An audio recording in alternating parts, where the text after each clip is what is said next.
Well, hi there. Warm welcome. You're watching Decoding Now with me, Meghna Deka. And this is the worst ever security leak of America. While it's in the middle of the Iran war, the most embarrassing confession is coming in for President Trump. And that too on a spy camera. A top American nuclear scientist, Andrew Hugg, was caught on Sting camera.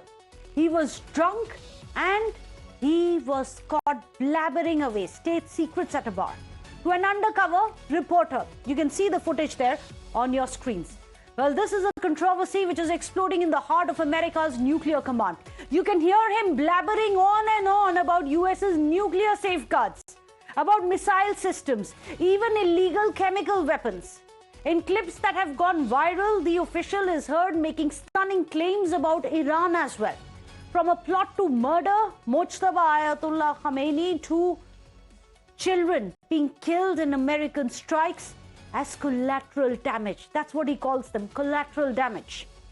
After this video went viral, the US Army has placed him on leave, with the Pentagon now investigating the authenticity and the implications of these remarks. If proven true, this could be more than just a personal lapse. It could be a major security scare with global consequences. Tonight, we are going to decode for you. First, while offering truce, is Trump secretly plotting the murder of Mojtaba Khamenei? Second thing, while accusing Iran of nuclear weapons or nuclear ambitions, is it actually US which is building chemical weapons? Third, after this admission, can US and the Trump administration still deny that their airstrikes killed children in Iran? And finally, we are going to decode for you. Is this the real reason as to why Iran just won't trust Trump, just won't come to the negotiating table because of a trust deficit?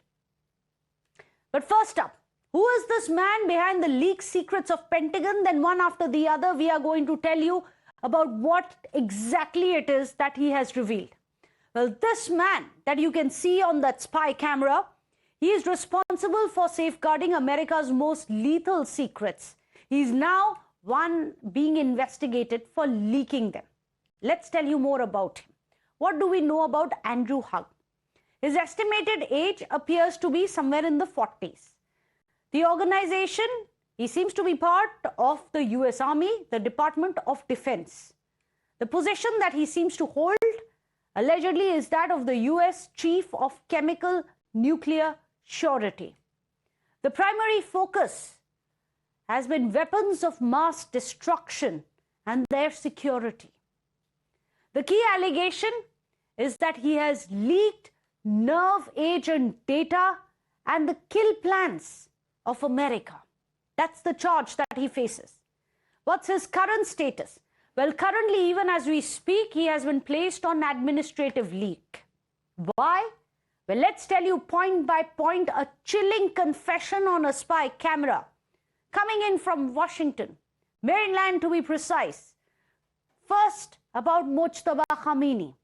Could he be in the US crosshair just like his father was, who was killed, remember, by US and Israeli strikes? There were conversations which have been released by an undercover journalist in conversation with what appears to be a drunk US nuclear scientist, Andrew Hugg, in which Andrew Hugg seems to indicate that Mojtaba Khamenei may be next after his father if he doesn't change his ways. Is this deterrence or is this a direct threat? What do you make of this? The stakes just got much higher at a time when there are peace talks which are still pending and at stake. He might be the next one, his son, which of course is Mojtaba Khamenei. A war zone, a warning and a haunting question. Are children being killed in US's bombing on a school as alleged by Iran? Well, this man, when he was asked about it, he called them collateral damage. This, what appears to be drunk nuclear scientist, seems to suggest that yes, children were killed. Yeah, sure, they're the first ones killed. Remember, this is regarding a deadly strike on a girls' school in Minab of Iran, which had killed many children, over 160. Officially, the Trump administration has repeatedly said they did not intentionally target any civilians, and they've called for investigations into it. Investigations and reporting, however, of Western media suggests that yes, indeed, US was involved. It is quite likely that the findings are still, of course, being contested and are under review, but this sensational claim now, which is being made by a drunk US nuclear scientist, seemed to suggest that it was true, that over 160 children, girl students, were possibly killed in American strikes, if that man had to be believed. Those, of course, were the protests which were carried out against American strikes. But coming back to the revelations which were made by the drunk US scientist, who really had access to the US nukes, that's the big question. Strong words were used by the scientist when he says, absolutely, there's no room for unstable minds in such high stakes. What's he talking about? He says, we don't want these psychos to actually be carrying and having access to nuclear secrets. Well, this American scientist also says that they have known and have the tech now, rather, to sense incoming missiles. How are they actually going to be stopping this missile? Andrew Hugg actually goes on to give details of how US was intercepting missiles. What are the available methods for them to stop it? And also, how does US set launch codes? How are the messages being passed at the time of a war? Well, he reveals it all. Spilling nuclear secrets, missile detection systems, all of that over a drink to an undercover reporter. Another scathing revelation that Hugg had made, this nuclear scientist, he claims about a deadly nerve agent, Sarin, allegedly which is stored, he admits himself, in Maryland. Disturbing details of how exposure actually killed was fatal for one of the American scientists. He goes on to say that the nerve agent and its side effects have been deadly. In fact, there was one American scientist who also died because of this illegal chemical weapon which was being stored. And where? He reveals that it's right there in Maryland of USA. Chemical Weapons Convention Treaty is something you must know about. You just heard that man saying, yes, US is storing, stockpiling, experimenting perhaps on chemical weapons, with chemical weapons, and they have it there in Maryland. But the global treaty bans chemical weapons. It outlaws the production, the stockpiling, and the use of chemical weapons. It mandates destruction of the existing supplies, if any. And this is enforced by the OPCW organization. US and Iran are signatories to this. US is, as per that man, if he is to be believed, US is stockpiling and keeping illegal chemical weapons all the time when it has been coming down hard, bombing Iran on allegations of it having nuclear ambitions. But what really is this nerve agent, Sarin? Well, Sarin is an extremely lethal human-made nerve agent.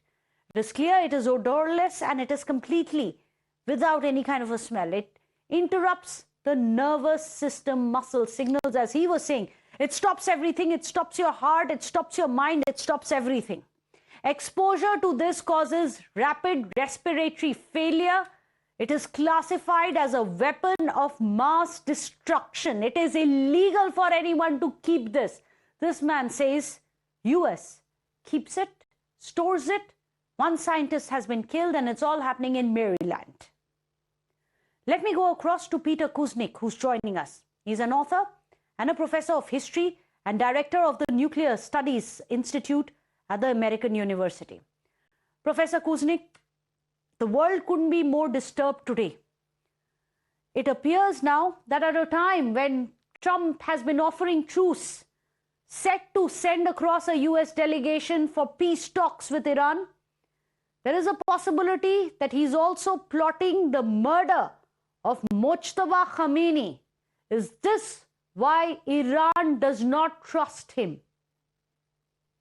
Iran has good reason not to trust Donald Trump. 2 times the U.S. was engaged in negotiations, and Iran thought they were moving toward resolution, and the U.S. and Israel bombed Iran. They also killed the supreme leader and other top officials in Iran. So Iran does not trust the United States at all. This new information that Andrew Hugg revealed is not a surprise to Iran. The supreme leader is in hiding because he knows that the Israelis and the Americans would like to target him. Other Iranian leaders are also very careful not to disclose their locations because they know that if they do, they're vulnerable to attacks from the U.S. and Israel. So that is not a very important revelation. That was an obvious one. Most of what Andrew Hugg said in that video was obvious. The thing that I find that's new and interesting is what you said about the sarin nerve agent. The U.S. was claimed to have eliminated its last remaining sarin and chemical weapons in July of 2023. So this is a revelation that the U.S. still has this at the former Edgewood Arsenal in Aberdeen, Maryland, and that somebody was killed in the process. But what this mostly is a official. We don't know really who he is and what his actual responsibility is or what his rank is, but he's trying to get over on a young girl. He wants to get laid, basically, and he thinks he can somehow seduce her with this kind of information. If your viewers would like to watch, there's a great movie from 1964 called Failsafe, and it opens up with a civilian nuclear expert talking about plans for nuclear war. And after he talks through the night at this dinner party, and afterwards he goes out and there's a beautiful young lady sitting in the car wanting to seduce him, who gets turned on by this talk about nuclear war and weapons. And maybe he saw that movie recently and he had that fantasy in his mind. But, we don't know who this guy is. We don't know what his real position is. We don't know what he knows. Most of what he said was obvious that anybody could say. And it's surprising to me. The story is making the rounds, especially in India. Yes. But it's not being picked up yet in the United States anywhere. Really? No newspapers here have covered it, but everybody's covering it in India. And this is curious to me. So the Army has said that is under investigation. We don't know who he is or what he knows. But there is an official investigation which is on. I find that very interesting, Professor Kuznick. Could it be because you already have US launching a war on another nations, saying that you are building nuclear weapons on the sly? There is no evidence of it so far that Iran has any nuclear ambitions, but it has already attacked a nation saying it's got illegal nukes, or at least wants to build illegal nukes, when it's possible that US is the country which is already stockpiling illegal chemical weapons. Is that why perhaps Americans want this hushed up? The United States also has more than 5,000 nuclear weapons. And our ally there, Israel, has got somewhere between 90 and 300 nuclear weapons.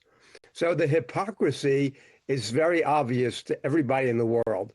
And from an American standpoint, we've been lied into one war after another for the past 81 years. So this is nothing new that Trump was lying and saying that the Iranians want to build a nuclear weapon. There's no evidence to support that. What Trump is reasoning, he said that if I were the leaders in Iran, I would want to build a nuclear weapon because then the United States and Israel wouldn't be able to bomb and attack me. That's what Trump is saying.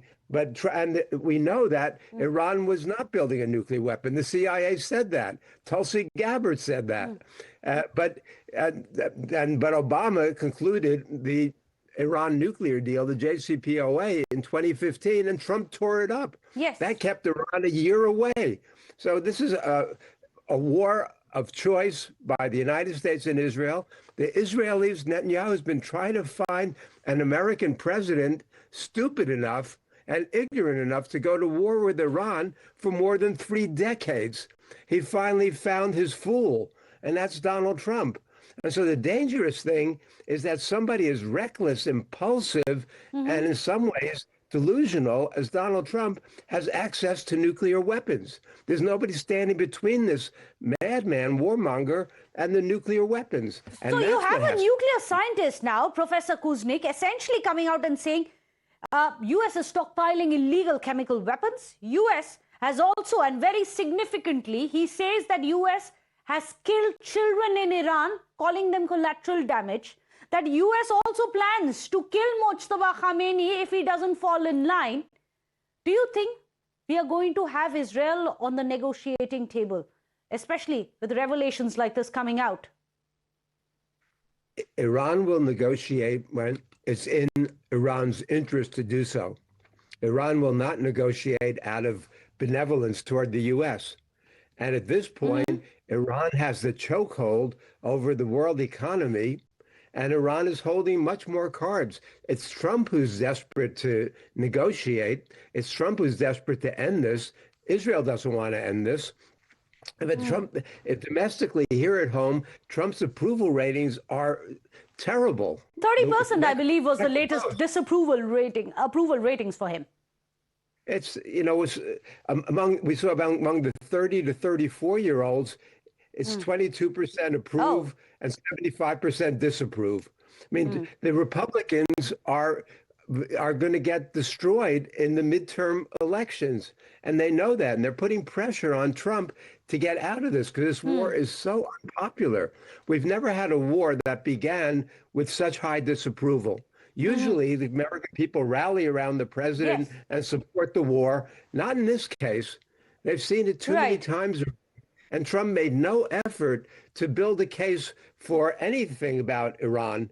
And so the American people don't support this. And Trump knows that. And even more than Trump, since he's a lame, the Republicans who are up for re-election know this, and they're running scared everywhere. The Democrats are cleaning up everywhere. In all these elections, the Democrats are outperforming what was expected. And so they're going to do very, very well in the midterm elections. We'll have to wait and see. Midterm elections are going to be a few months away. Till then, what happens? We don't know. We don't even know what's going to happen tomorrow. Because, and I'd leave it there. Thank you so much, Professor Kuznick. Because there is such great uncertainty, we don't know which way it's going to happen. Is it going to be war or is it going to be peace? In fact, there's more breaking news coming in from the Iran war. There's a fresh warning which has now emerged from Iran-linked media. This over the vulnerability of the critical infrastructure at the Strait of Hormuz. In fact, a semi-official news agency which is close to the Revolutionary Guards has flagged that undersea data cables in the region could be at risk. They have warned that any kind of damage, whether it's accidental or if it is deliberate, could trigger widespread outages across the Persian Gulf. With multiple cables which are running through the strait, the concern gains significance, especially after similar disruptions had been seen in the Red Sea as well, where undersea cables were previously targeted. Now, this development adds another layer of tension to the already volatile region, making it not just internationalizing the issue, but also globalizing the issue. More breaking news, which is coming in.